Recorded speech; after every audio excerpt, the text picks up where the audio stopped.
Marcelo, boa tarde, muito obrigado pela presença.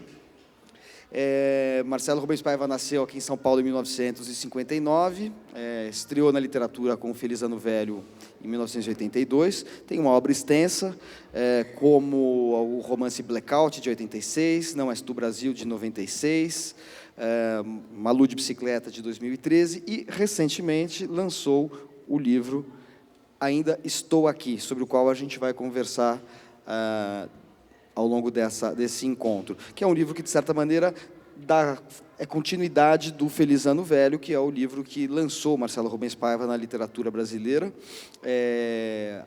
momento a partir do qual ele passou também a ter várias atividades como dramaturgo, escrevendo várias peças, dirigindo algumas das suas próprias peças, foi apresentador do programa Fanzine da TV Cultura e atualmente é colunista do jornal O Estado de São Paulo, entre outras tantas coisas que ele faz. Eu não vou ficar ocupando tanto tempo na apresentação, porque a gente quer ouvir aqui o Marcelo. Então, bem-vindo aqui ao Segundas Intenções. Eu queria que você comentasse um pouquinho, por favor, sobre o Ainda Estou Aqui, começar pelo livro mais recente, né, que é um livro que retoma o tema do Feliz Ano Velho. Por favor, se você puder comentar um pouco do livro, qual foi a ideia, já que ele tem o mesmo tom memorialístico do Feliz Ano Velho. Boa tarde. Eu estou um pouco gripado, então minha garganta pode ser que dê pau daqui a pouco. Quando eu escrevi o Feliz Ano Velho, que foi um livro praticamente encomendado por um editor, que estava lançando uma coleção de livros despretensiosos, com uma linguagem mais coloquial, teoricamente para os jovens, chamada Cantadas Literárias, a coleção que lançou Caio Fernando Abreu,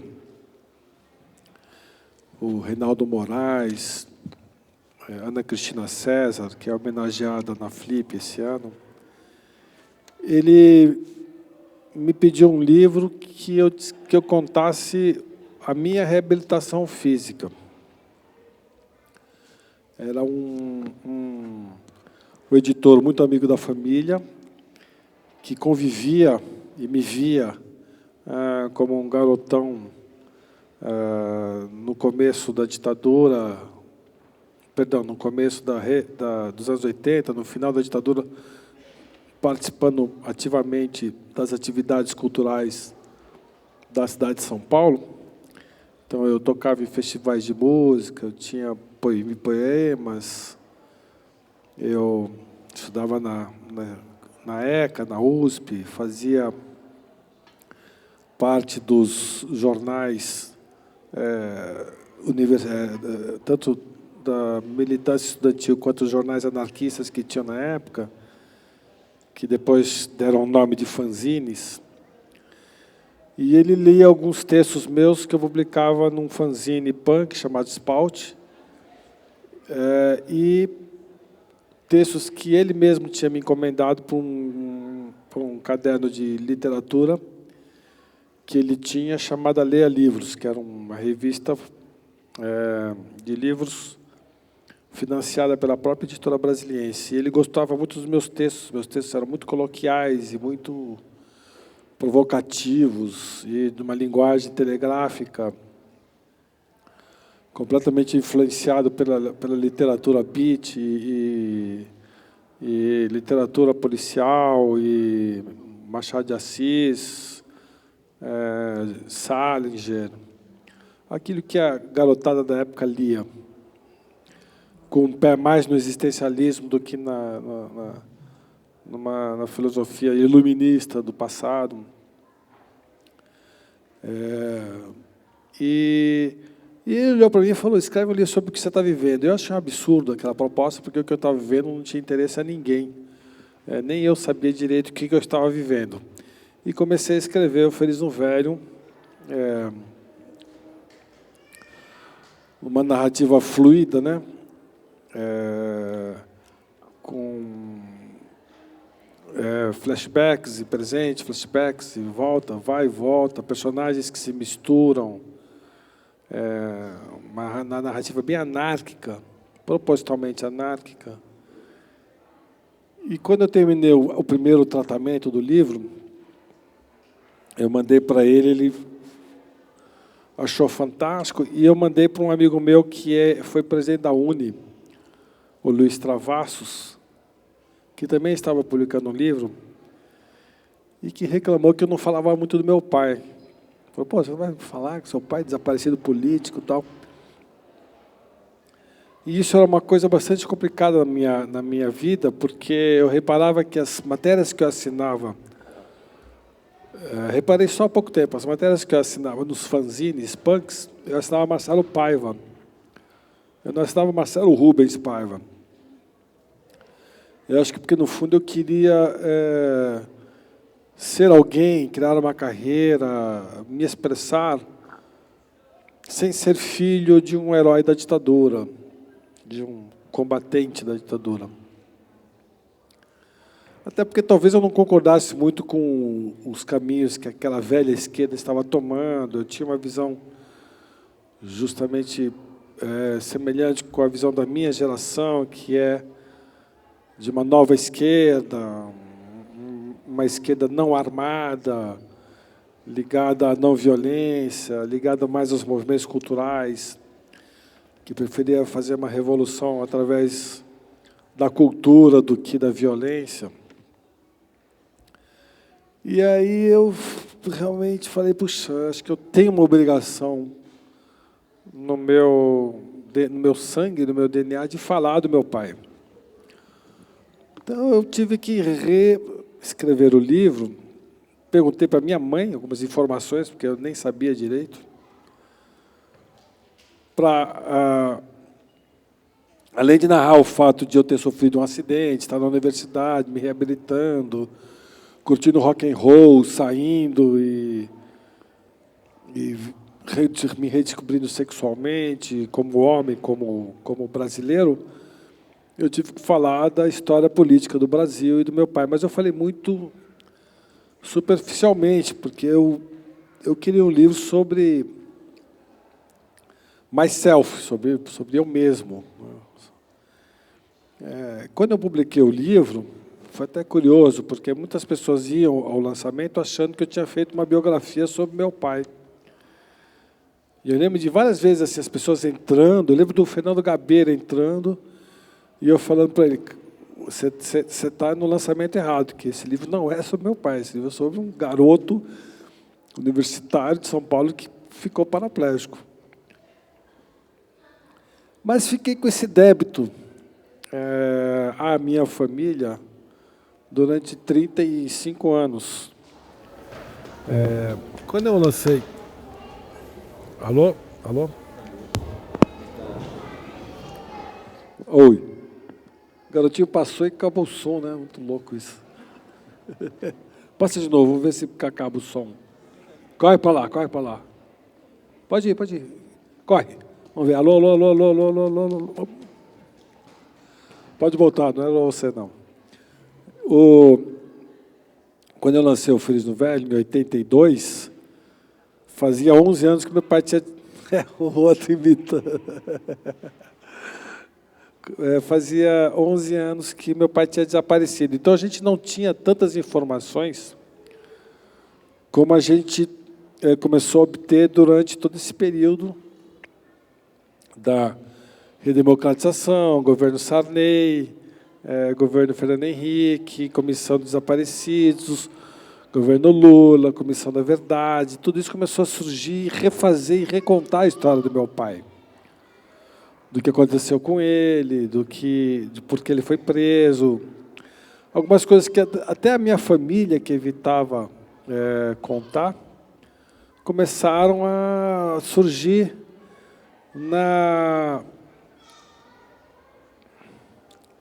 nos cafés da manhã. Minha irmã começou a contar o dia que ela foi presa. Minha irmã foi presa com 14 anos. E a gente resolveu jogar limpo, né? Falar, vamos atrás disso, né? O que aconteceu? Como é que foi? Acho que o trauma passou a ser substituído pela curiosidade. E eu passei a ter uma quantidade de informações tão grande sobre o que aconteceu e uma história tão marcante num período em que muita gente acredita que deveríamos voltar à ditadura, né? Porque eu comecei a escrever esse livro durante as manifestações de julho de 2013, em que tinham aqueles caminhões na Paulista, de trio elétrico, de gente que defendia a volta ao regime militar, e questionando a Comissão da Verdade, tanta coisa aparecendo naquilo, que eu falei, nossa, acho que eu vou fazer um novo Feliz no Velho, só que dessa vez a personagem principal é a minha mãe e a memória sobre o que ocorreu com meu pai, a memória que minha mãe, acometida pelo Alzheimer, estava perdendo, a memória que meu filho, que tinha acabado de nascer, estava construindo, a memória do país, que ela sempre é apagada com o tempo. E vou registrar isso tudo, independentemente do fato de eu já ter escrito essa história há 35 anos atrás. Eu vou reescrever essa história. E, de fato, é um livro completamente diferente e, de fato, é um livro complementar, tanto que a editora acabou fazendo uma espécie de uma reedição do Feliz no Velho com uma capa parecida. Porque quem lia o E Ainda Estou Aqui queria reler o Feliz no Velho. E foi um livro que é muito dolorido para quem escreve, mas é muito necessário, porque é uma história incrível de uma família, é quase um épico, que viveu em todos os momentos chave da história brasileira contemporânea. Então, meu pai ele foi um jovem militante estudantil nos anos 50, lutou pelo Petróleo é Nosso, a Petrobras, que foi o primeiro grande movimento político brasileiro, entre aspas, de esquerda. Se elegeu deputado em 62, foi cassado em 64, teve que ir para o exílio, voltou, não aderiu à luta armada, mas fez parte de uma espécie de uma rede de simpatizantes que ajudava os estudantes que estavam com problemas a fugir do Brasil. Foi preso, torturado e morto. Minha mãe foi presa junto com meu pai, minha mãe que não sabia de nada. Saiu da cadeia, se formou em Direito, virou uma advogada militante da anistia, contra a tortura, pela volta da democracia, pelas diretas já, pelos direitos indígenas, se especializou em demarcação de terra indígena, foi uma das primeiras pessoas a escrever tratados jurídicos sobre o assunto, que acabou inspirando índios do mundo todo. Então, na minha casa, de repente, tinha um representante dos Apaches que vinha para o Brasil para conversar com a minha mãe. Minha mãe ia muito para Geneve, que eu acho que é onde tem a sede da ONU, em que trata de questões de direitos humanos. O Sting ligava para a minha casa, porque o Sting tinha uma fundação ligada ao Raoni. Minha mãe era advogada da fundação do Gilberto Gil, que também estava se preocupando com questões indígenas. Na minha casa eu chegava, tinha muito índio. E depois o Fernando Henrique fez a Comissão de Desaparecidos. Minha mãe foi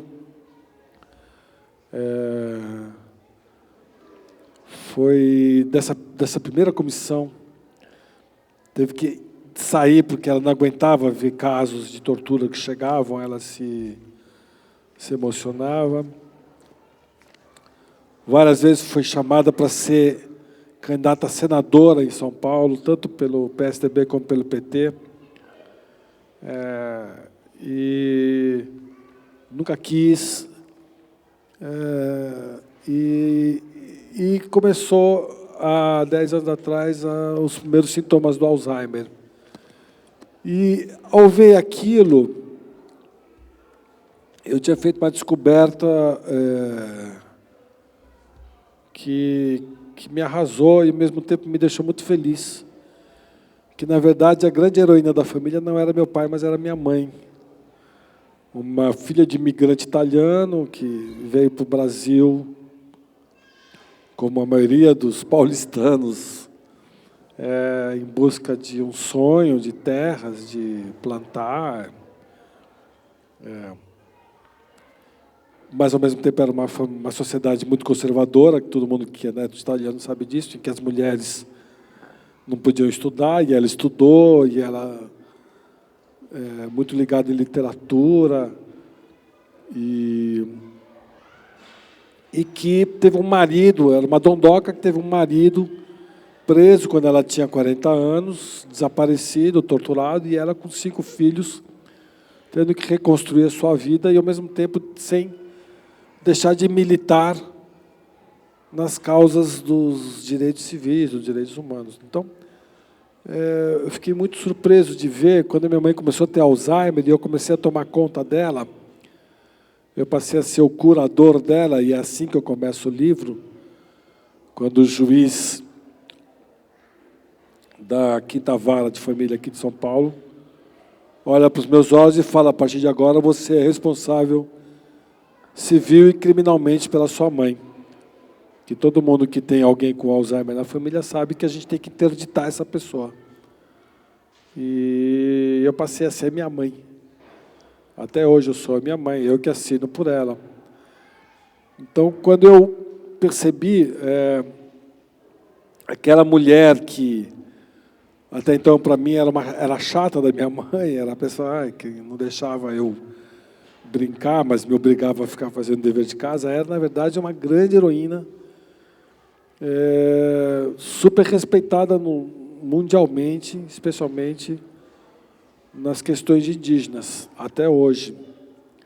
E aí eu resolvi escrever esse livro. Acho que falei, nossa, eu já escrevi um livro de ficção científica, já escrevi um livro sobre sexualidade, sobre casamentos, sobre 3 amigos galinhas, sobre o Lamarca, sobre a guerrilha do Vale do Ribeira, sobre um puteiro, sobre um gigolô.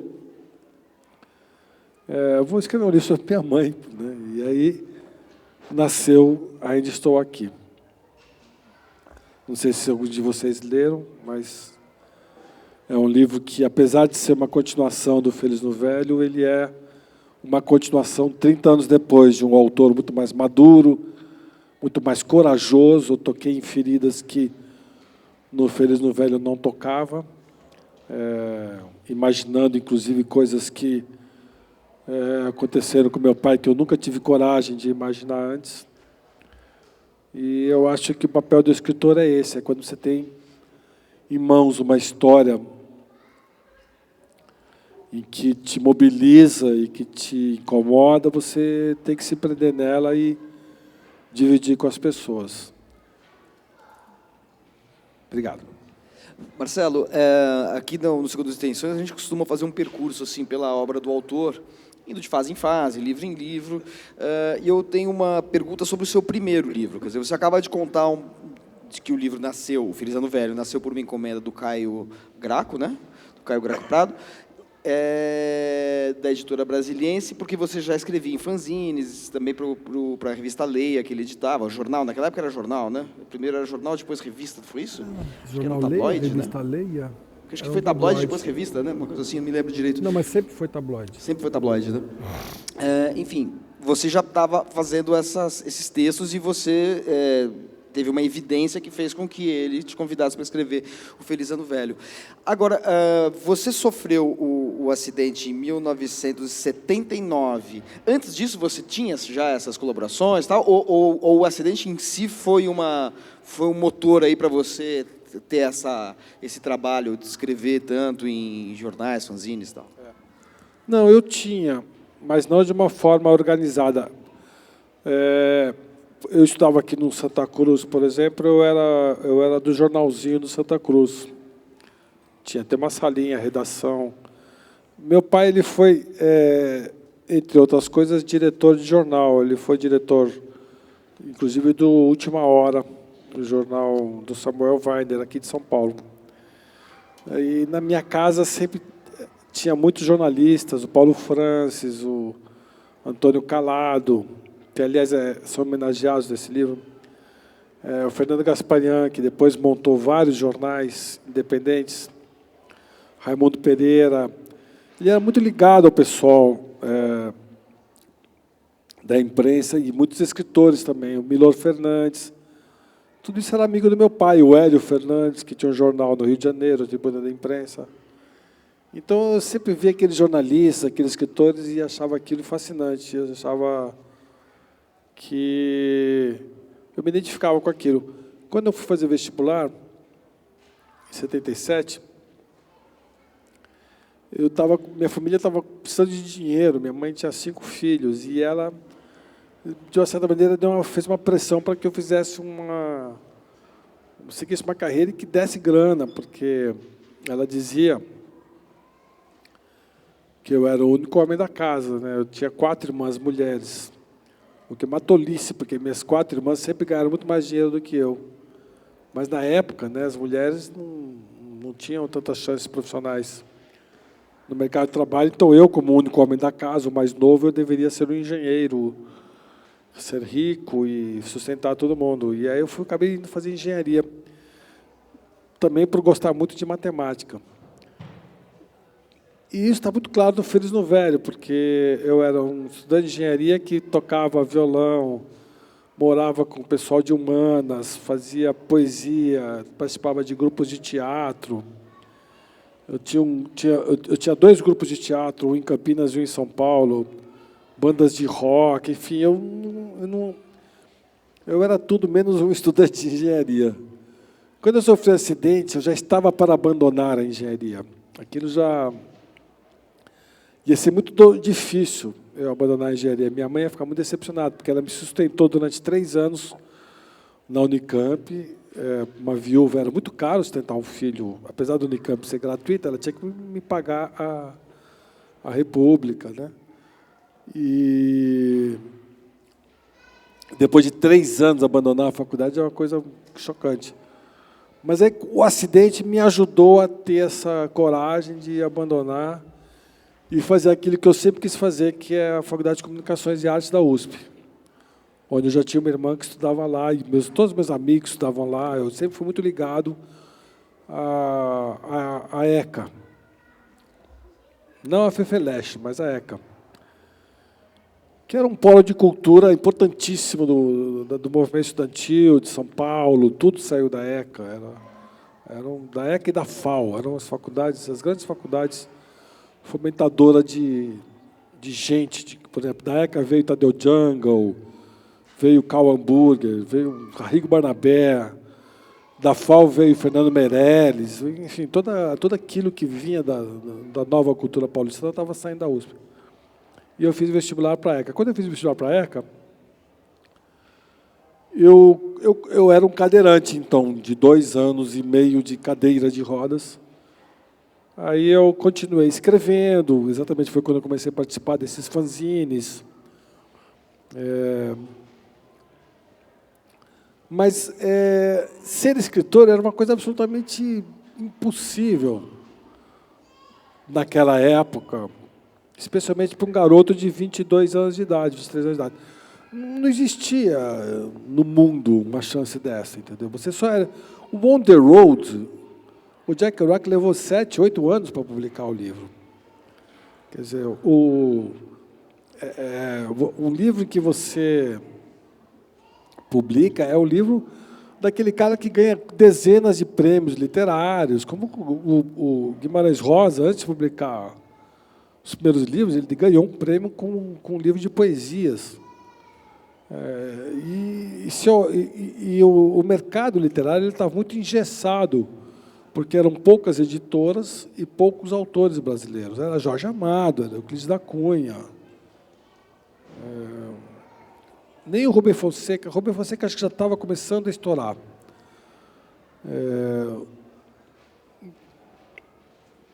Então, assim como, por exemplo, as bandas de rock, de quem eu era amigo, Renato Russo, Cazuza, o pessoal do movimento punk, o pessoal dos Titãs, o pessoal do Ira, se você perguntar para eles, eles vão falar, a gente não imaginava que a gente podia ser famoso. A gente estava fazendo aquilo que a gente gostava. A gente nem imaginava que a gente podia gravar um disco, né? E no Brasil, não existia esse fomento à cultura jovem. Nunca houve um movimento jovem assim, como, né, com essa força que teve o começo dos anos 80. Se você pensar na Jovem Guarda, eram artistas já consagrados. Roberto Carlos até tocava bossa nova, né? Se você pensar no tropicalismo, não é um movimento, ou o Sistema Novo, não é um movimento oriundo da juventude que se encontra universitária ou de balada e tal. Então, para nós, o que a gente estava fazendo não interessava ao país, interessava a nós. Eu escrevia para os meus amigos tinham banda para tocar para os amigos. Só que o mercado percebeu que aquilo era bastante interessante para o mercado, que era um novo Brasil, que era a geração AI-5, a geração Coca-Cola. Uma geração que nasceu, que se criou, né, na reforma educacional da ditadura militar, mas que tinha conteúdo. E aí começou começou com a Blitz, começou com o grupo de teatro As Dubas trouxe trombone, outros grupos de teatro do Rio de Janeiro. Começaram a dar voz a esse jovem que estava nascendo culturalmente, como uma força, como uma expressão cultural relevante. E, aliás, o meu livro novo é sobre isso. Não tem nome ainda. Mas é como a gente fazia cultura para nós sem imaginar que aquilo fosse mercado. Então, eu não sabia que eu poderia publicar um livro, que existia a possibilidade de eu publicar um livro. Foi o Caio Graco que abriu essa porta para mim. Para você ter uma ideia, quando eu publiquei o Feliz no Velho, estava começando a publicar a literatura beat no Brasil. Eu publiquei o Feliz no Velho, se eu não me engano, antes do On the Road, que é a tradução do Peninha. Que eu lembro que o Peninha ia de editora em editora com a tradução do On the Road, as pessoas olhavam aquilo e ignoravam. Então, realmente, eu acho que são duas coisas que aconteceram. Eu ter uma vida cultural minha e não saber que aquilo poderia se transformar em literatura e mais ainda. Tudo bem com o senhor? Tranquilão? Beleza? E o cara ficou na frente de todo mundo aqui, mas tudo bem. Fica à vontade, senta aí. Fica à tudo vontade. Bem, senta aí, pega aí, aproveita aí. Aproveitando então que você está, para falar ainda um pouquinho desse começo, é o seguinte, 79 sai o livro do Gabeira, que é ex-companheiro. 81, o Tanto Faz, do Reinaldo Moraes. 82, o Feliz Ano Velho. São... Oi? E Morangos Mofados, do Caio Fernando Abreu. Agora, eu acho que os três livros... O Caio Fernando Abreu ainda acho que não foi um fenômeno, foi um livro que fez sucesso, mas no âmbito do literário. O livro do Gabeira não é um livro de literatura, é um livro de memórias políticas, um livro que teve um impacto gigantesco. E o Tanto Faz e o Feliz Ano Velho são dois livros que marcaram uma geração. Foram os três livros mais famosos, você citou também o Morangos Mofados do Caio Fernando Abreu, mas acho que assim, os três livros que tiveram maior repercussão, para além de um público literário, estritamente literário, foram esses três, o do Gabeira, do Reinaldo Moraes e o seu, sendo que o seu foi o livro mais vendido naquele momento e durante muito tempo permaneceu sendo o livro mais vendido do Brasil. Agora, tem uma coisa interessante se a gente lê quem lê os três livros, porque o que é Ex-Companheiro é um livro de memórias de um militante político, bem mais velho que você, tal, que narra um período semelhante àquele que você narra, que corresponde mais à história do seu pai dentro do Feliz Ano Velho. O Tanto Faz é um livro também de um autor mais velho que você, não muito mais velho, mas mais velho que você, que é o Reinaldo Moraes, que fala, vamos dizer assim, é o desafogo ou o desabafo de uma geração que ficou asfixiada pelo regime militar e está querendo, no momento da redemocratização, né, em vias de acontecer a democratização no Brasil, tem aquela coisa que fala assim, olha, estou cansado do peso da história desse país. O seu livro é uma confluência das duas coisas. Né? Se um livro é só sobre a experiência política, que o do Fernando Gabeira, e o outro livro, que é exatamente um livro geracional, o seu é a confluência dos dois. Você escreveu o Feliz Ano Velho levando isso em consideração? Você tinha tido a experiência de ler esses dois livros, ou você nem tinha lido ainda? Como é que foi como é que você avalia o lugar que esse livro ocupa em relação a esses outros dois livros que são tão importantes quanto o seu? Nossa, que incrível isso que você falou. Muito bom. Mas sim, eu acho que quando a gente lê o Gabeira é muito citado no Feliz Ano Velho. Eu lia ele na UTI. Tinha acabado de sair, o Gabeira é 79, o meu sofreu acidente em 79. O livro do Gabeira, né? E as minhas irmãs liam para mim na UTI. E quando ele lançou, foi exatamente isso que você falou. Quer dizer, nossa, e não é um retrato de uma geração ligada ao 68, à luta armada e tal, porque o Gabeira ele fez uma releitura bastante crítica em relação à luta armada, voltou desbundado, né, falando de homossexualismo, que todo mundo ficou, né? Na verdade, de bissexualidade, né? Falando das suas experiências com drogas, com liberdade sexual e tal. Mas eu acho que quando eu li o livro do Gabeira, eu falei, puxa, eu também consigo escrever um livro. Acho que todo mundo que leu aquele livro pensou a mesma coisa. E especialmente o tipo de narrativa coloquial, direta, tal. Outra pessoa que não tem a ver com esse ciclo tão ligado à história, como você disse, que é o Rubem Fonseca, que tinha escrito Feliz Ano Novo. Talvez até por isso a brincadeira com Feliz Ano Velho. Que também foi um escritor que narrava essa degradação das instituições brasileiras através da violência urbana, mas criando uma nova literatura brasileira com um novo linguajar, não ligado ao regionalismo, porque até então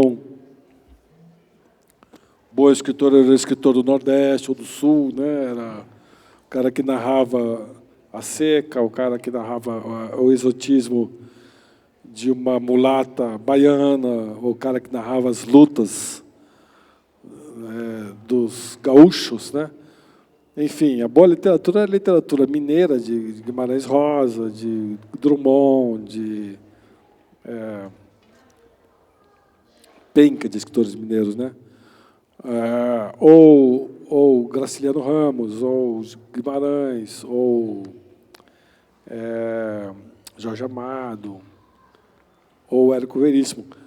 A literatura urbana, carioca e paulista, ela era secundária, né? Tinha aqui em São Paulo tinha o João Antônio, aquele outro. Desculpe, o João Antônio, que assim, é um pouco do Rio, um pouco de São Paulo, né? Ele acabou. Não, mas aquele outro que é mais paulista, como é que é o nome dele? Escreveu muitos livros policiais que o Loyola ama. Esqueci o nome dele agora. E no Rio tinha o Rubem Fonseca. Não é o Marcos Rey que faz? Marcos Rey. Marcos Rey. E é interessante porque, se você pensar, antes desse movimento,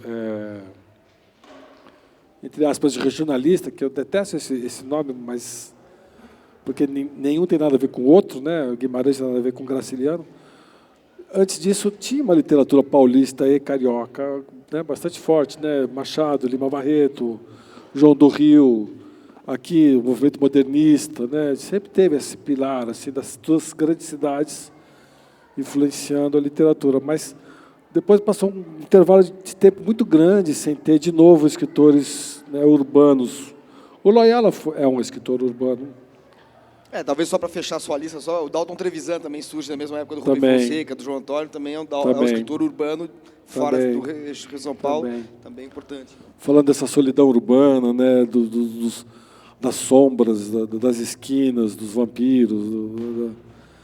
Então, eu acho que... Mas o Gabeira foi esse cara que realmente alavancou toda a geração. Se eu sempre estava para o Reinaldo Moraes, acho que ele vai falar também que o Gabeira, apesar de hoje ser uma pessoa bastante conflituosa com o seu passado, ele teve esse papel, né? Junto com o Pasquim, né? E o Gabeira foi publicado pela editora do Pasquim, que chamava Codecri. Bilor Fernandes, Paulo Francis. Paulo Francis também, para mim, era o melhor, que também é uma pessoa bastante complicada politicamente, era o melhor jornalista. Ele escrevia de um jeito... Eu lembro que quando nas minhas primeiras entrevistas com o Feliz no Velho, as pessoas me perguntavam quem tinha me inspirado, eu falava Paulo Francis e Gabeira. Ele, nessa época, que ele ainda não tinha derivado muito para uma postura mais liberal e mais francamente de direita, né? O Francis, ele publicou um livro também que teve impacto posterior ao do Gabeira, que era O Afeto que se Encerra, que é um livro de memórias muito interessantes também, que para nós foi importante. Também assim, da Codecri, período, né? Também da Codecri. Acho que o Pasquim, né? Enfim, eu acho que se não surgisse o Marcelo Paiva, surgiria outro. Quer dizer, era um momento que alguém estava precisando ocupar aquele espaço ali. Mas você concorda que no seu livro tem essa singularidade, né? Quer dizer, de um lado pega essa coisa desencanada, representada pelo Reinaldo Moraes, e por outro lado, a questão de falar da política de um outro jeito, né? Pelo viés cultural, dos costumes. É a cara dos anos 60, quer dizer, ou você era engajado ou você era desbundado, né? Tinha essa... Ou você pegava em armas, fazia uma cultura totalmente politizada, querendo transformar o país. Então, tinha o CPC, tinha as músicas de protesto. Ou você tinha que ir para o outro lado, e vai embora para a Europa, vai tomar drogas, vai ter cabelo comprido, vai usar camisas coloridas. E acho que o Gabeira é de uma geração e o Reinaldo é de outra. E eu nasci depois, né, que fez a síntese desses dois movimentos, usando a política como uma coisa importante. Afinal, a gente estava na ditadura, a gente queria as diretas já, a gente não queria censura. Mas veio com alegria. É a cara da Blitz, dos Titãs, da Legião Urbana, né, desse movimento, né? A Blitz é aquela coisa que fala da rotina do carioca, né? Garçom, me traz um chopp, você não soube me amar. O Legião já é uma coisa um pouco mais existencialista, mais deprê. Tinha o Traje a Rigor, que fazia aquela coisa de Traje a Rigor, escrachado. Os Titãs que começaram escrachados e depois... Ô, Crede, fala para a mãe. Que era para quem não sabe, era do Golias, né? Era do Golias. Ronald Golias, né? Era um programa do Golias, que era mais famoso que o Jô Soares naquela época. O Jô Soares fazia escada para o Golias, né? Então, acho que assim, acho que você tem razão. É interessante esse movimento desses 3 livros. Eu nunca tinha pensado nisso, mas é bem bacana isso. Legal.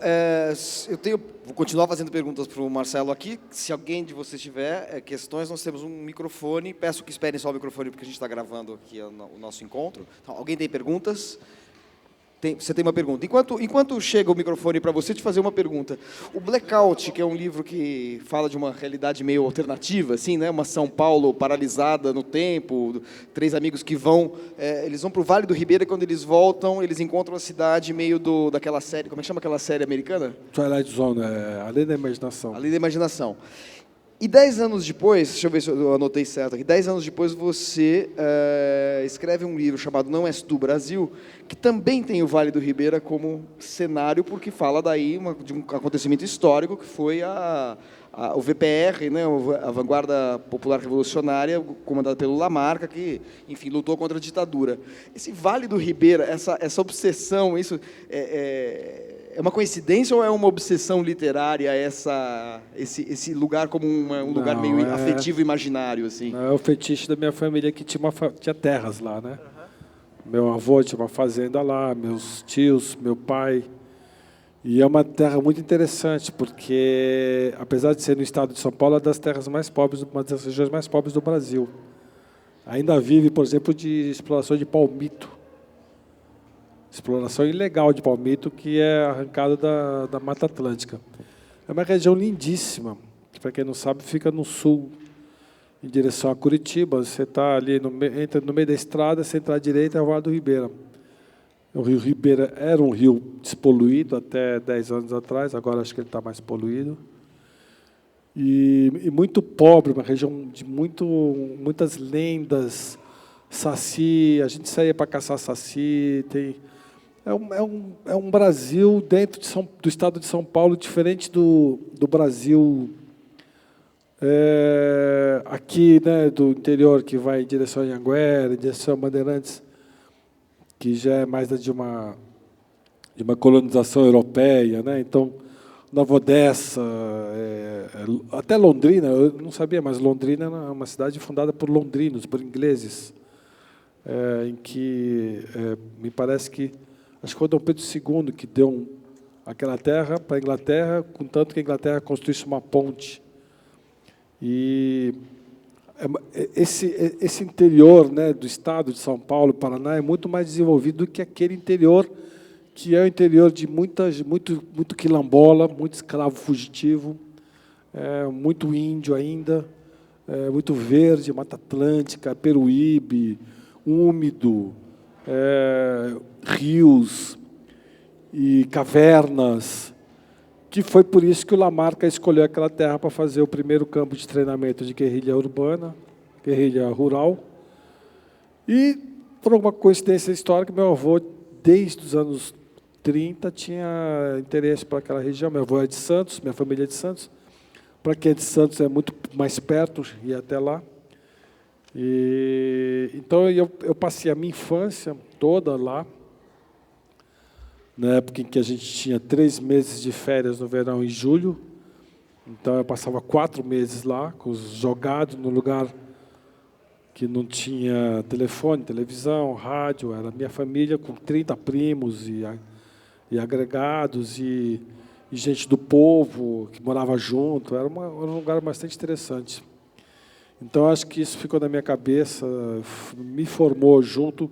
Talvez até por isso eu tenha feito engenharia agrícola. Acho que eu era muito ligado ainda à natureza em função dessa região. Sua pergunta, por favor? Boa tarde, Marcelo. Boa tarde, pessoal. Sou seu fã, como a maioria das pessoas, ou todos que estão aqui, né? Vou ser bem direto. Na verdade, é uma pergunta contextual, assim, não sei se cabe. É em relação ao mercado literário atual. Eu gostaria de saber a opinião do Marcelo e se existe muita diferença entre o jovem que consome agora em 2010, que compra livros, de 2010 para cá, perdão, nessa década, para quando ele iniciou com Feliz Ano Velho. É óbvio que deve ter muita diferença. Mas, assim, qual é a visão e se ele concorda que o jovem lê menos hoje ou se isso é uma falácia, uma expressão que na verdade, não é o que acontece. De repente, o jovem está usando outros caminhos, está lendo na digital, no celular, mas continua lendo igual lia antes ou mais, ou se não. É uma visão do mercado literário como um todo atual. Olha, eu confesso que eu estou bem desinformado em relação a isso. Puta merda, desculpe. O teu livro vai molhar aqui, ó. Desculpe, eu estou bem desinformado. Eu desconfio, eu acho que o Manuel pode até falar melhor que eu, que o jovem está lendo bastante, sim, mas não aquilo que a gente lê. Está lendo um tipo de literatura bem infanto-juvenil, bem focada para esse público, que é essa literatura Harry Potter, Game of Thrones, que não sei se chama Game of Thrones na literatura, Jogos Vorazes, volume 1, 2 e 3, aquele outro, Senhor dos Anéis. Eu acho que tem um jovem muito fã desse tipo de literatura, um mercado muito forte. Tem um jovem fã de uma literatura youtuber, é o caso dos fenômenos como Kéfera. E também tem um jovem que não está lendo porque está completamente seduzido pelas redes sociais, pela quantidade de atrativos que existem hoje, desde o aparelho celular até no computador, no tablet. o Netflix, por exemplo, isso é uma coisa mais doideira, uma coisa que custa R$20, né, 18, 19, R$20, e que é um universo infinito. Ontem eu fiquei com a minha mulher, ontem estava 5, 6, 7 graus de São Paulo, eu com a minha mulher em casa, a gente ligou o Netflix e deu pau. Falei, pô, claro, o São Paulo inteiro agora está no Netflix, né? Mas aí voltou, e aquele universo, você pode ficar até 6 da manhã, é infindável, entendeu? Documentários fantásticos, séries maravilhosas, eu sou maior fã de séries. Então, eu acho que o jovem realmente ele tem que se dividir muito entre a literatura e esse mundo sedutor das mídias e redes sociais. Mas, eu escrevi um artigo, uma coluna para o Estadão, faz 3 semanas, cobrando, né, das escolas um compromisso mais sério e mais contundente em relação à literatura, porque eu tenho sobrinhos que moram nos Estados Unidos e na Europa, eles leem muito mais do que os meus sobrinhos que moram no Brasil e que estudam aqui no Santa Cruz, que é uma escola que, tradicionalmente, sempre foi uma escola em que a literatura era praticamente o carro-chefe de todo desenho didático curricular. Quando eu fiz Santa Cruz, eu lia Dostoiévski, Kafka, Sartre, com 15, 16, 17 anos, Max Weber, Tolstói, eu lia coisas que era incomum se você comparar com o jovem de hoje, né? Você não vê um jovem de hoje com Irmãos Karamazov, que eu li com 15 anos. Né? Então, eu acho que... Aí, o que aconteceu?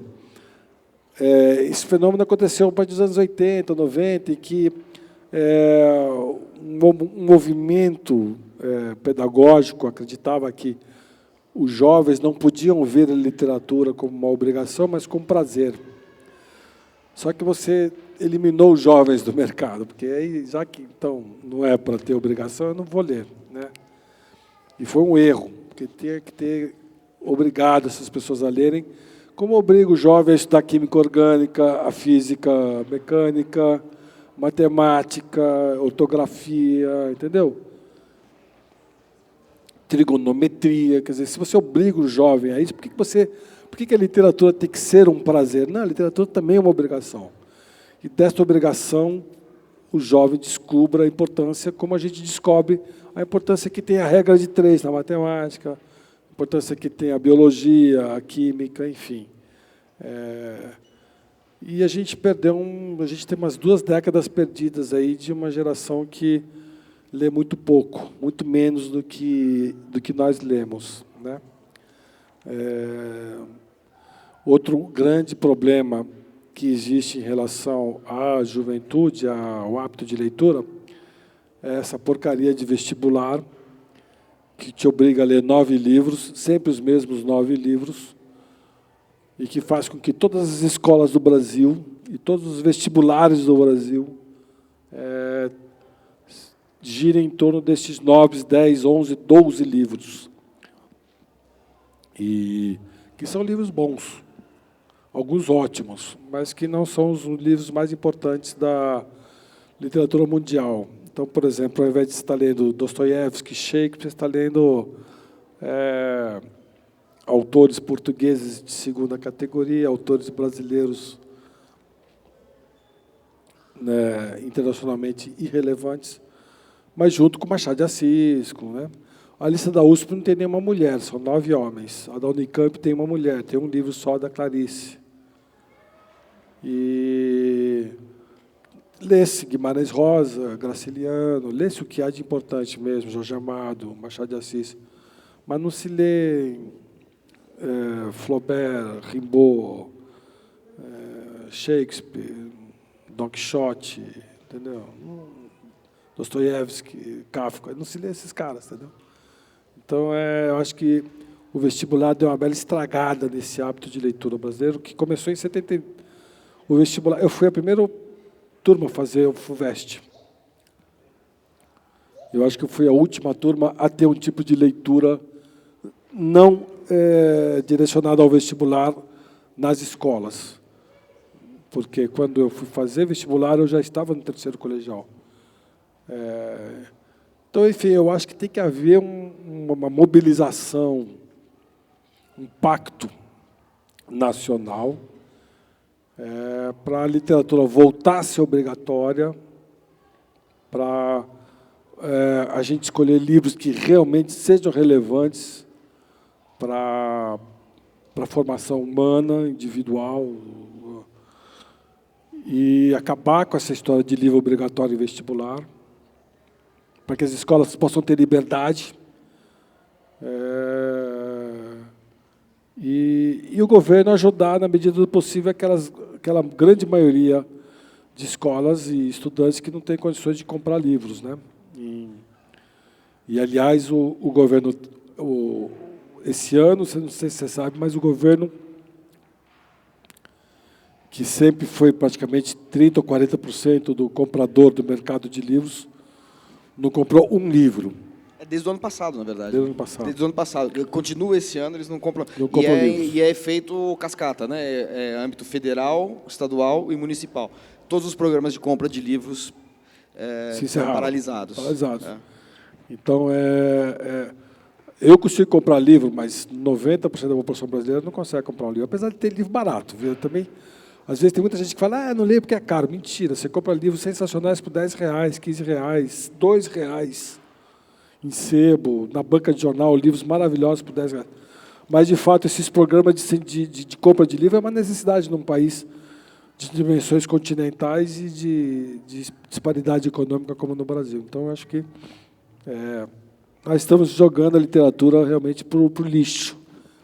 E é muito grave isso, porque é o único elemento em que exige do indivíduo, da criança, do adolescente, um momento de concentração, de silêncio, diferentemente da internet, das redes sociais. Então, o cara tem que concentrar. E você vê o reflexo disso nas loucuras que têm sido feitas nas redes sociais por uma garotada que não sabe a diferença entre ditadura, esquerda, direita, não sabe nada, né? Alguma pergunta a mais? Eu não sei se tem alguém com o microfone, por favor.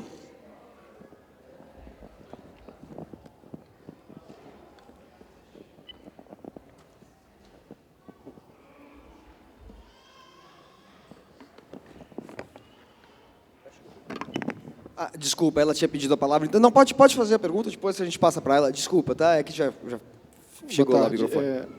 Eu queria que o Marcelo comentasse um pouco sobre essa tendência atual de autoficção. A gente tem aí o Karl Ove da Noruega vindo para a Flip, a gente teve a Irina Ferrante na Itália, e o Feliz Ano Velho, de certa maneira, já no passado, não deixa de ser contar a própria história, né? Uma autoficção.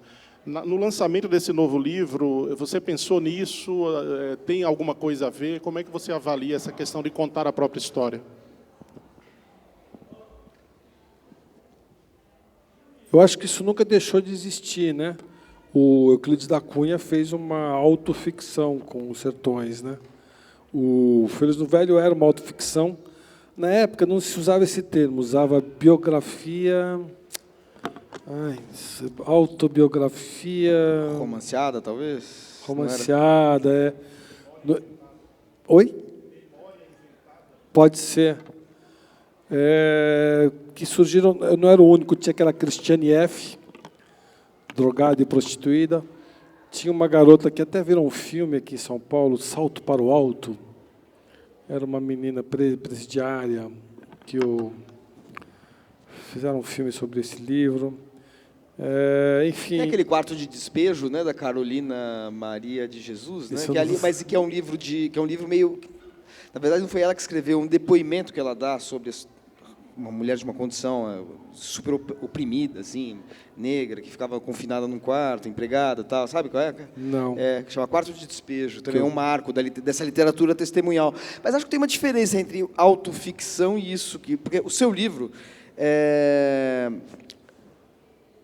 em nenhum momento ele faz o Feliz Ano Velho, né? Você é um ficcionista, mas o Feliz Ano Velho é um livro em que tudo que está ali, salvo engano meu, você declara desde do início que é alguma coisa. Você está contando de uma maneira interessante, com flashbacks, alternando tempos e momentos, etc. Mas você estabeleceu um pacto com o leitor que tudo que você está falando é verdade, ou não? Não. Quer dizer, salvo a possibilidade de você ter nos enganado. Eu acho que engana. Eu acho que tanto o ficcionista engana quando fala que é só ficção, quanto o biógrafo ou não ficcionista engana quando fala que é tudo de verdade. Eu acho que sempre houve esse movimento e que agora ele está um movimento mais declarado, né? Tem aquele Lísias, né? Ricardo Lísias, que escreve... Ricardo Lísias, Lísias, que, aliás, eu adorei o livro dele. O Divórcio, que fala do... É o divórcio o nome do livro? Separação ou divórcio? Divórcio. Divórcio mesmo. Que é uma história incrível, que causou um problema terrível para ele, que todo mundo sabe, eu vou falar aqui, mas todo mundo sabe. Ele era, de fato, casado e achou o diário da mulher e foi ler o diário da mulher e a mulher falava horrores dele e ele resolveu escrever um livro. Ele xerocou esse diário, saiu de casa e começou a divulgar esse diário, piano a piano, aí, e escreveu um romance sobre isso, sobre um personagem que é casado, que tem uma mulher e que ele acha um diário, e você nunca vai saber se aquilo que está lá realmente foi o que a mulher dele falou, ou ele está inventando. E ele também não disse se é ou não é a verdade, né? Eu acho interessantíssimo. Eu li um livro, o melhor livro que eu li esse ano, chama Limonov. Sim, isso aí, Manuel Carrera. É sensacional. Manuel Carrera. Porra, Que é um cara... Leiam esse livro. É um acontecimento esse livro. Aliás, ele lançou um novo, acabou de lançar um novo, que dizem que é melhor. O Reino, né? Que saiu agora sobre religião.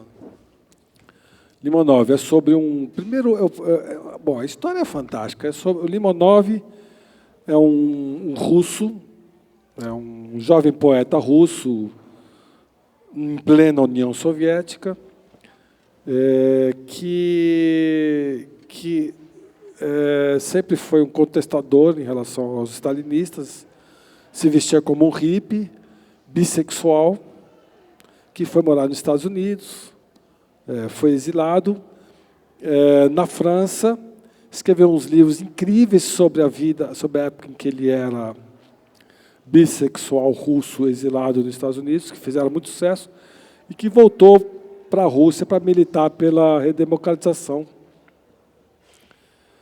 E é um doido, é um cara meio punk.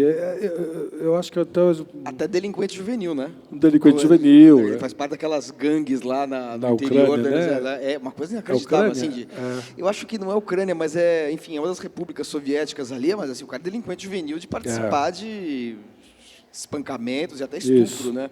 Completamente louco, né? É um punk, né? E o Emanuel, ele a mãe dele é uma grande estudiosa da política russa. Ela foi uma das primeiras pessoas a prever a queda do Muro de Berlim e o fim do Império Russo.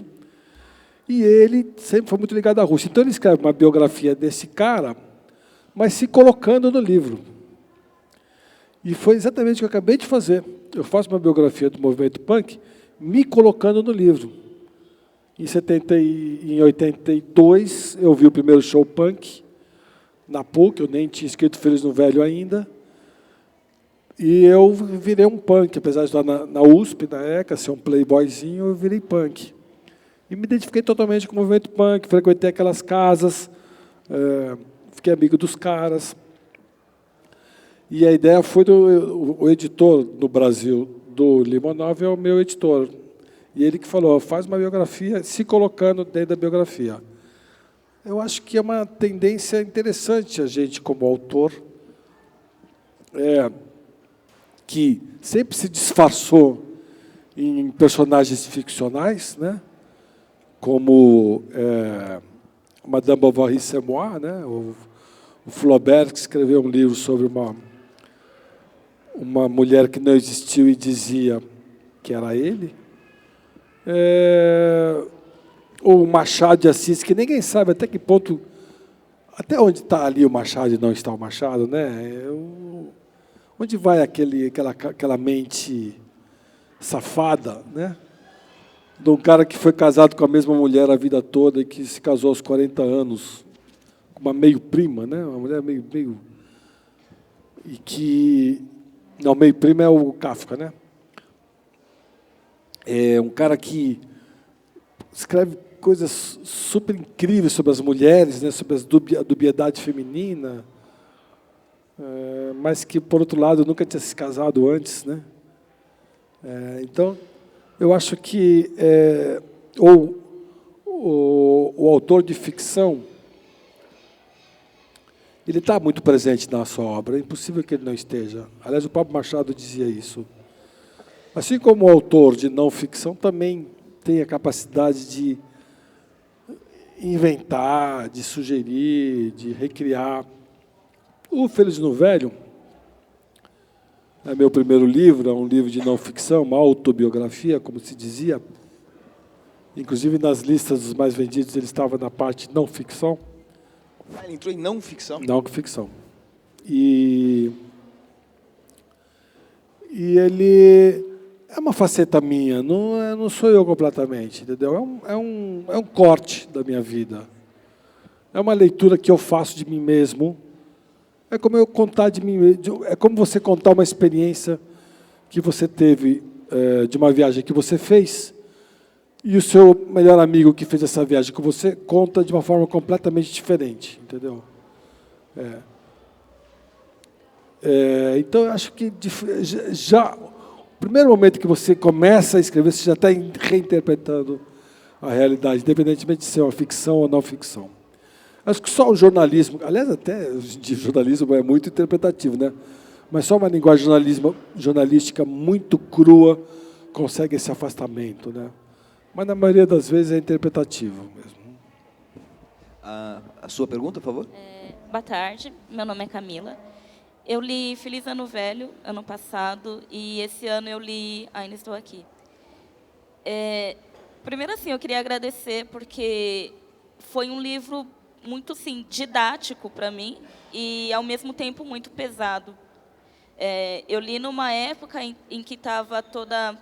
A gente está vivendo esse momento muito turbulento politicamente. E eu li numa época que estava para sair a votação do impeachment. Então, eu peguei para ler e teve momentos assim que eu parei para chorar. E fiquei pensando, como as pessoas hoje saem nas ruas pedindo a volta da ditadura. Então, vendo assim esse lado mais didático, a minha pergunta é saber se você tem planos, tem ideias de, no futuro, escrever mais livros nesse estilo, ou não. Pode continuar. Acabou? O final da pergunta não deu para entender. Se você tem no futuro a ideia de escrever mais livros desse jeito assim mais didático.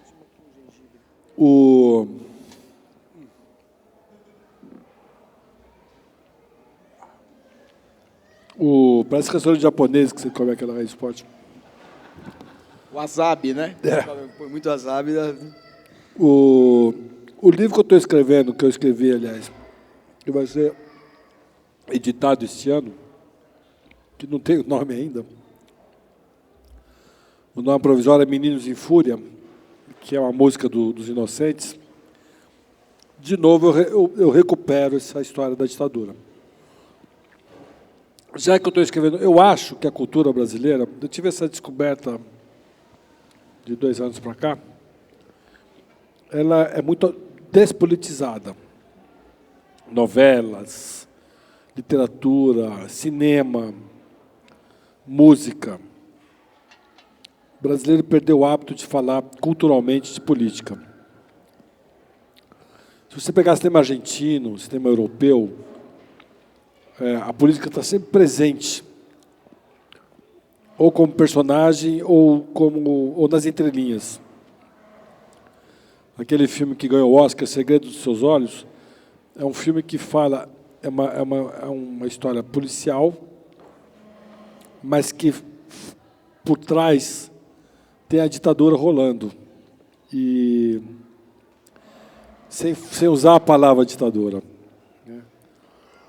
Mad Men. Alguém assiste Mad Men aqui? É uma série sobre publicitários, sobre família, sobre casamento, mas que os fatos relevantes da política americana estão sempre em paralelo àquilo que está acontecendo. A eleição do Kennedy, o assassinato do Kennedy, Martin Luther King, as revoltas pelos direitos civis americanos, a luta contra a guerra do Vietnã, o empoderamento das mulheres, está tudo ali. Eu acho que a gente, no Brasil, a gente se afastou do hábito de fazer uma cultura politizada. A partir deste momento que eu vi o que aconteceu, e meus primeiros livros são politizados. É engraçado isso. O Não És Tu Brasil é um livro sobre a luta armada. O Bala na Agulha é um livro sobre um político corrupto. Eu escrevi na época do Collor. O Abrari é uma história de amor que se passa também numa família envolvida em política. Depois eu esqueci. Acho que entramos para o governo Fernando Henrique, Lula, eu esqueci da política.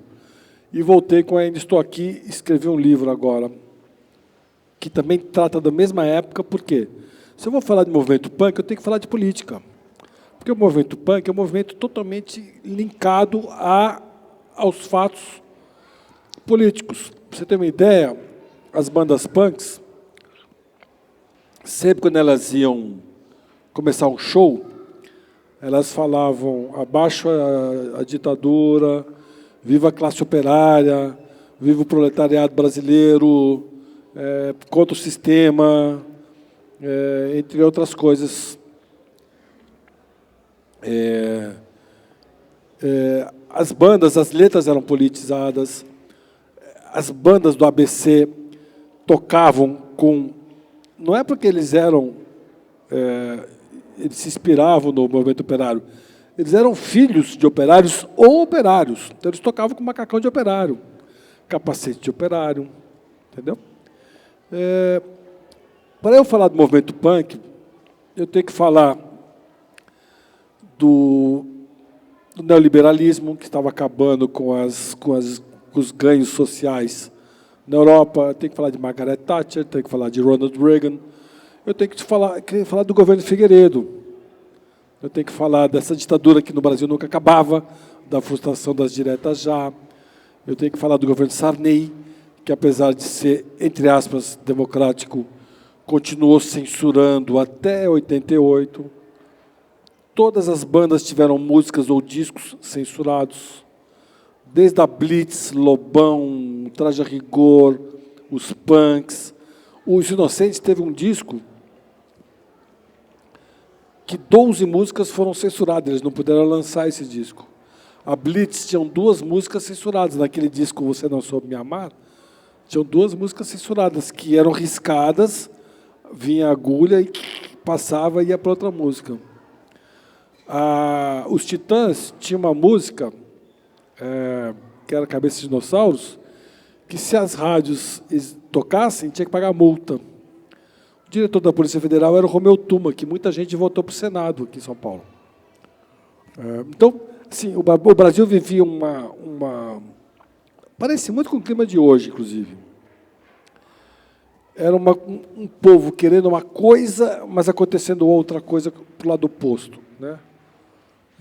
Era um povo querendo liberdade artística, querendo democracia, mas um governo Sarney, ligado aos militares ainda, que não avançava democraticamente, não tinha movimentos sociais muito bem organizados. Então, eu acho que é inadmissível o autor... eu acho que não deve exigir que toda literatura, toda poesia tenha política nas entrelinhas. Mas é inadmissível também você exigir que haja uma literatura totalmente apolitizada, entendeu? E eu voltei a estudar história, voltei a estudar todos os livros do Hélio Gaspari, e estou só querendo escrever sobre isso agora, entendeu? Eu acho que no Brasil a gente está precisando revalorizar a nossa história, sabe? Que é uma história que muita gente releva a uma história próxima ao medíocre, à mediocridade. Afinal de contas, a gente foi um reino, né? Não tivemos uma revolução republicana como teve na Inglaterra, na França, nos Estados Unidos, né? Não tivemos aquela grande transformação, mas tivemos vários movimentos heróicos. A própria independência foi um movimento. O Laurentino Gomes fala isso no livro dele.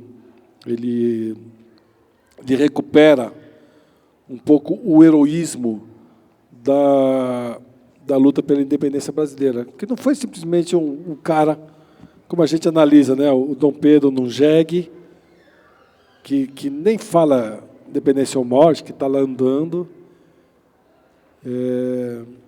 no córrego de Ipiranga e declara a independência. Não foi bem isso, foi uma revolta armada mesmo.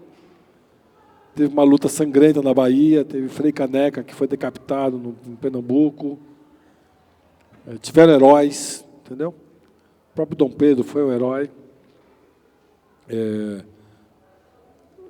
Enfim, eu acho que a gente tem uma tendência muito grande a ridicularizar a nossa própria história, né? E eu me vejo nessa missão agora de recuperá-la. Perfeito. Mais perguntas? Se alguém tiver, só levanta a mão, que eu estou, inclusive, com um sol batendo na cara aqui, está difícil de enxergar. Bom, Marcelo, você no começo da nossa conversa aqui falou que, quando você começou a escrever, você via ali uma geração que pertencia ao que você chamou de uma nova esquerda. Como é que você vê essa nova esquerda hoje? Quer dizer, tem um caminho para isso? Você se considera um escritor e uma pessoa de esquerda? E como é que você vê assim, esse momento de decepção com uma alternativa de esquerda na política brasileira?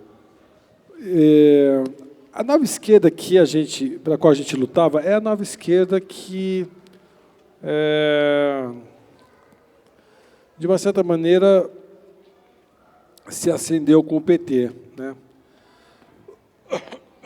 De uma certa maneira, porque a gente sempre se incomodou muito com esse PT dos anos 80, por ser um partido não muito ligado às questões que a nova esquerda acreditava, como, por exemplo, a discriminação do aborto, os direitos homossexuais, a rediscussão da política antidrogas. O PT ainda era um partido com uma base que procurou ser uma nova esquerda, mas fundada pela velha esquerda, né? Então, a gente foi acreditando nesse PT até ver que a gente caiu do cavalo, né? Porque tudo que a nova esquerda não queria era o que o PT defendia antigamente. Um partido sem alianças, um partido que fosse fiel ao seu programa, ao seu pensamento. E jamais imaginariam que, para governar, teria que fazer alianças com Eduardo Cunha, com Renan Calheiros, com o PMDB, com o Maluf, com o que havia de pior e com quem a gente combateu, com o Delfim Neto, Jade Barbalho, enfim. Há muito tempo que essa nova esquerda da minha geração, se decepcionou com o caminho que a nova esquerda, que a gente já acreditava que era, que nos representava, surgiu. E não apareceram outros partidos, né? Mas a gente ainda está órfão assim, de uma corrente ideológica que combine os pensamentos do socialismo, da esquerda, de avanços sociais, de distribuição de renda, de educação e saúde gratuita para todos e, ao mesmo tempo, de liberdades individuais, respeito às liberdades individuais, né? O casamento gay, o aborto, o Estado laico. Isso acho que realmente a gente não tem, por incrível que pareça, né? Ninguém que nos represente. E é um sentimento generalizado, né? Apesar de eu ser absolutamente, e já declarei isso à Vera, contra o impeachment, que eu acho que é um golpe, para mim é um golpe, também não sou fã do governo que foi ligado ao Maluf, do governo que foi ligado ao PMDB, do governo que fez aquele saque na Petrobras, que criou uma economia artificial que acabou quebrando o país, um governo que não está comprando livros há 2 anos. Então, eu acho que, de fato, acho que eu estou órfão, como muitos de vocês estão, de algo que me represente mesmo, né? Enfim, estamos no mato sem cachorro, né? Voltando a falar um pouquinho de literatura, como é que foi que você enveredou pelo teatro? Você começou a escrever peças, depois passou a dirigir peças de teatro, né? Então, eu fazia teatro desde os 15 anos de idade, meio que por acaso. E sempre gostei muito de teatro, me relacionei muito com o pessoal de teatro, tanto na faculdade como num grupo de teatro aqui em São Paulo, do Clube Paulistano. E quando adaptaram para o Teatro Feliz no Velho, que foi o grupo pessoal do Vitor, com Paulo Betti, Denise Del Vecchio, Lília Cabral, todos absolutamente ainda desconhecidos, eu fiquei muito ligado a eles. E viajei para festivais, viraram meus amigos. E eles queriam uma peça sobre suicídio. E eu pesquisei, escrevi, pesquisei, não conseguia. E aquilo virou uma espécie de um desafio, porque eu sabia que literatura é literatura, teatro é teatro. São coisas opostas e que o teatro, inclusive, veio primeiro e que me mobilizou para estudar teatro. Eu fui fazer curso de dramaturgia no CPT com o Antônio Filho, acabei montando um grupo de teatro, acabei desenvolvendo este tesão de escrever para teatro, que eu acho que é um tesão, é uma delícia, porque o autor se coloca na pele de vários personagens, diferentemente da literatura, que geralmente é um narrador que observa os outros personagens pelo seu filtro, né? E foi muito útil para mim, foi uma espécie de uma escola, porque eu acho que também tem uma coisa interessante na vida do escritor, que o escritor ele não começa pronto, ele se transforma, né, com o tempo, né? A carreira dele é a sua escola, né? O Machado é isso, né? Machado tem 2 fases bem distintas, né? Que no primário a gente aprende que é realismo e romantismo e realismo, né? O Flaubert, vários autores têm esse momento em que vai escrevendo, vai aprendendo. O Dostoiévski. E eu acho que, bom, me comparando a Dostoiévski, Machado e Flaubert não, é Faulkner, são sempre autores que têm 2 fases muito distintas, né? Eu também, assim, eu fui aprendendo, eu fiz um livro autobiográfico, né, de ficção. Eu acho que a nossa carreira é a nossa escola, né? Acho que a gente não para de crescer. Se você perguntar para qualquer autor qual é o livro favorito, ele vai falar que é o mais recente, porque ele acha que agora é que ele está mais maduro mesmo. E muitos deles renegam os primeiros livros que escreveu. Então, eu acho que o teatro foi um pouco também uma escola que fez parte da minha carreira. Eu já escrevia romances, mas eu também fui escrevendo teatro junto. E aprendendo a escrever teatro. Quantas peças você escreveu? Umas 15 peças. 15 peças? Você escreveu mais peças de teatro do que romances? Do que livros de prosa, então? Ou tanto quanto? Uma peça você demora uma semana. O Bortolotto, o Plínio Marcos escreveu uma peça numa noite. O Plínio Marcos, a caneta. Escrevia a noite toda, chegava de manhã, a Valderez, que era a mulher dele, digitava, datilografava. Eu escrevi uma peça no retrovisor em 4 dias. Outras em 15, outras em uma semana. É uma coisa assim que é uma catarse mesmo. E a crônica, como é que é o seu processo? Assim, você tem que escrever crônica uma vez por semana para o Estadão. Também. Desde quando que você escreve? Eu comecei, na verdade, na Folha, em 92, no Folhetim. E depois eu fui para o Estadão. Também, a crônica, na verdade, o Veríssimo fala isso, né? Que a crônica não é um trabalho, é um deadline que você tem que cumprir, né? Eu sei que no dia tal hora eu tenho que mandar um texto de tal tamanho para tal e-mail, de preferência bom e de preferência sem nenhum erro de português ou de factual, né? E aí é isso. Eu sei que normalmente eu mando na quarta, apesar da minha coluna sair na sexta, no sábado eu sou apavorado de não ter nenhuma ideia até sexta-feira. Então na quarta eu estabeleci que na quarta eu mando, na terça eu escrevo. Então na terça eu não faço nada, eu sento e sai, né? Geralmente tem uma ideia, sai outra. Ultimamente eu tenho escrito muito mais crônicas jornalísticas do que crônica mesmo. E eu ia perguntar justamente isso. Você raramente envereda por uma coisa mais ficcional, né, na crônica? No começo era só ficcional. Eu tenho uns 3 livros. As últimas vezes... Só jornalístico. Os últimos anos, ou meses ou anos que eu li, muito mais um comentário, uma reflexão mesmo, mais objetiva. Acho que a realidade brasileira está me puxando para esse lado, entendeu? Acho que o Brasil está muito interessante para ser debatido agora. Mas as primeiras eram ficcionais. Eu tenho 3 livros de crônicas publicadas em jornais.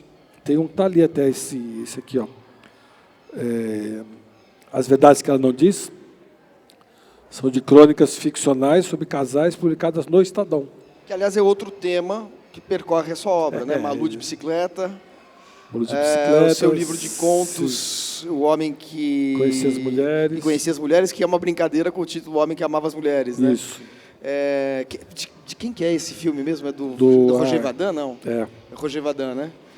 É a dele, né? Não, é Truffaut. Esse é do Truffaut? Acho que é Truffaut. É Truffaut. É um cineasta... Alguém dá um Google. Enfim, esse é um tema também bastante presente na sua obra, né? Mas assim, o Malu de Bicicleta, é um livro que é assim... E aí comeu a peça. Não sei explicar porquê. Eu acho que quando eu me separei pela primeira vez, eu resolvi tentar entender as relações, o casamento, as incongruências do casamento, especialmente nos dias de hoje, e passei a escrever muito sobre isso, até para me entender. Passei a ouvir histórias de amigos, histórias de amigas, passei a imaginar histórias, passei a viver histórias. Eu fiquei solteiro uns 10 anos, então eu tive bastante história. E eu acho que foi um tema bastante rico. E quando eu comecei a escrever, eu reparava que eu vivia num mundo literário que a mulher ainda não estava emancipada, né? Se você pegar a mulher desde Shakespeare, passando por Nelson Rodrigues, até por próprio Machado, Mad Men, é a mulher dona de casa, né? E a minha geração, a mulher não é mais dona de casa há muito tempo, né? Então, eu acho que eu também percebi que tinha aí na literatura uma nova mulher a ser narrada, né? E comecei a escrever várias histórias sobre mulheres, para as mulheres, em homenagem a elas. Perfeito. Marcelo, a gente está chegando ao final aqui do nosso encontro. Queria agradecer muito a sua presença. Você tem uma pergunta? Então vamos mais uma pergunta. Alguém mais tem pergunta? A gente faz as últimas perguntas, depois eu vou fazer o encerramento. Só ela? Por favor, então. Eu não estou vendo quem está com... Tem alguém com o microfone? Alguém está com o microfone?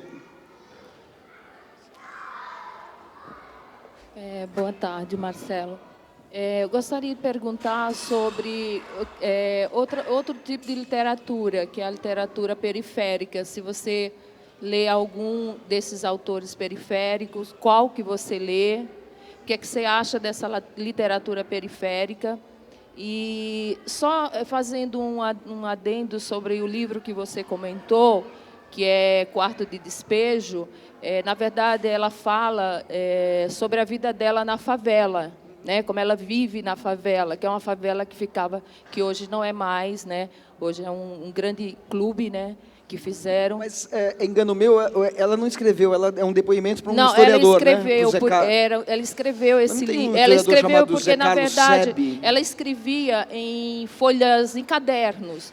E ela foi descoberta pelo jornalista, não lembro agora o nome. Não, um historiador chamado José Carlos Sebe, Bonmeir, um historiador. Foi um jornalista que foi fazer uma matéria na favela, e aí descobre, porque ela fala assim, eu sei, porque estava havendo briga, né, entre eles lá, e ela fala assim, eu vou escrever tudo no meu livro sobre vocês. Então ele vê essa fala dela e fala assim, e chega-se até ela e descobre ela como escritora, né?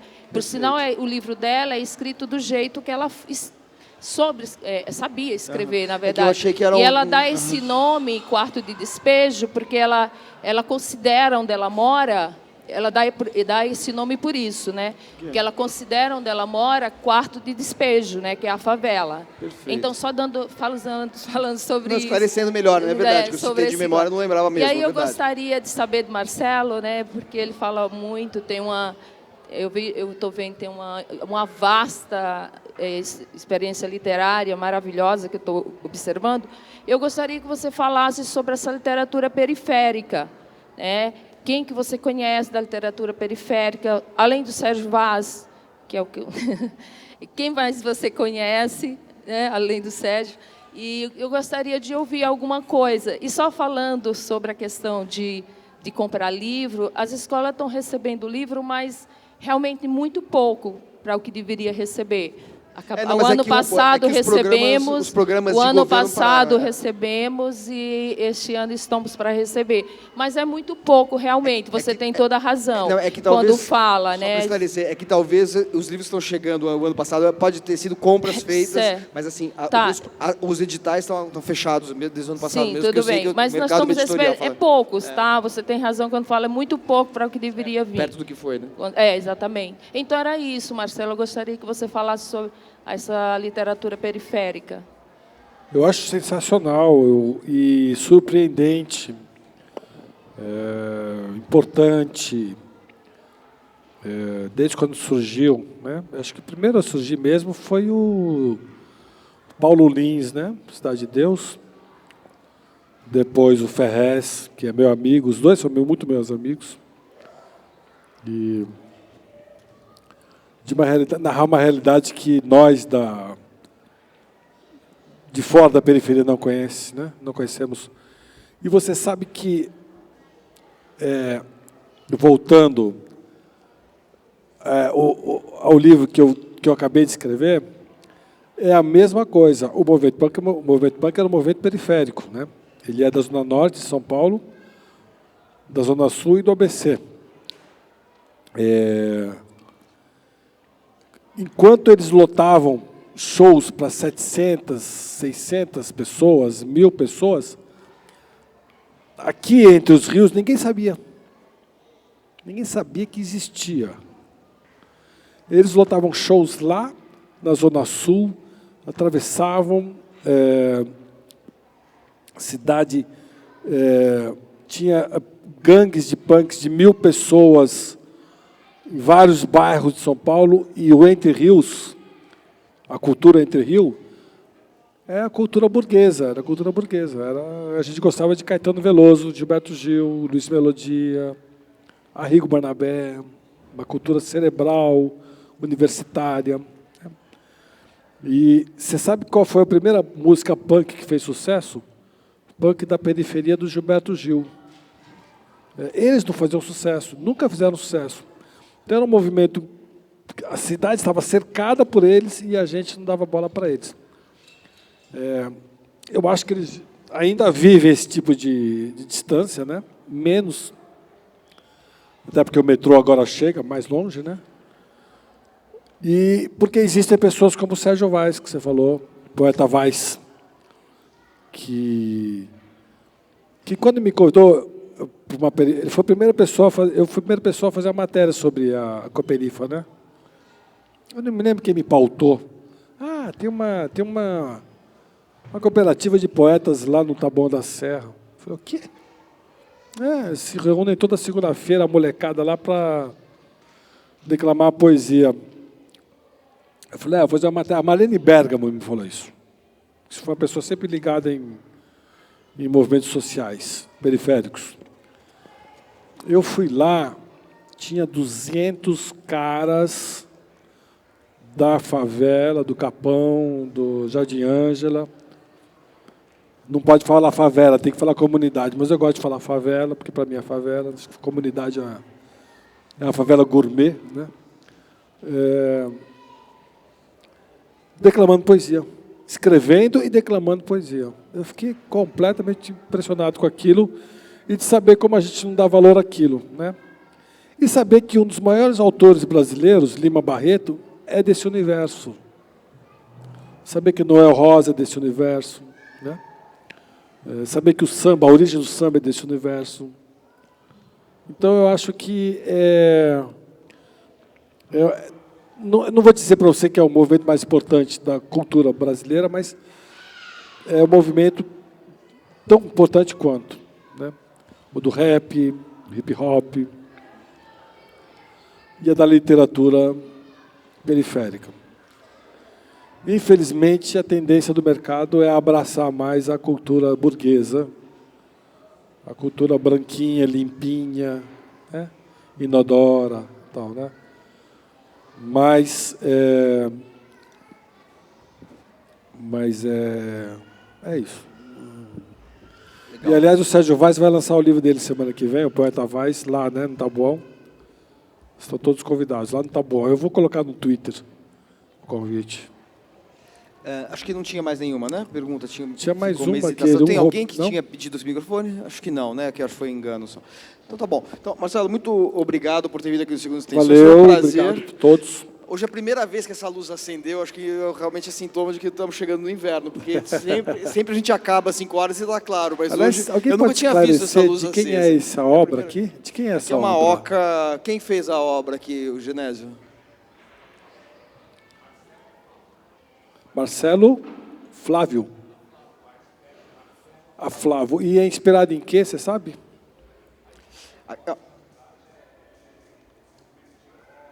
É uma oca. É uma oca. É uma oca. É uma oca. Tanto que quando uma vez aqui no Segundas Intenções veio o Daniel Munduruku, que é índio da etnia Munduruku, e foi muito interessante, uma oca, né? Muito obrigado pela presença. Obrigado a vocês por virem aqui todos. ao parque. Lindo esse parque, né? Esse parque é... E olha, estão todos convidados assim, para o próximo Segundas Intenções, que é no dia 25 de junho, ainda este mês, daqui a 2 sábados, com o escritor Ronaldo Bressani, na Biblioteca de São Paulo, que fica ali no Carandiru, né, onde era o Carandiru, hoje é Parque da Juventude. Que, aliás, é um dos parques mais lindos de São Paulo. Aquela vez que eu fui lá... É muito bonito ali atrás do bosque, né? O parque é uma coisa impressionante. Eu já fui lá de novo e continua lindo, é incrível. É muito bonito mesmo. Daí, no dia 9 de julho, aqui, a gente tem a cartunista Laerte, né, que, né, como vocês sabem, mudou de denominação no gênero.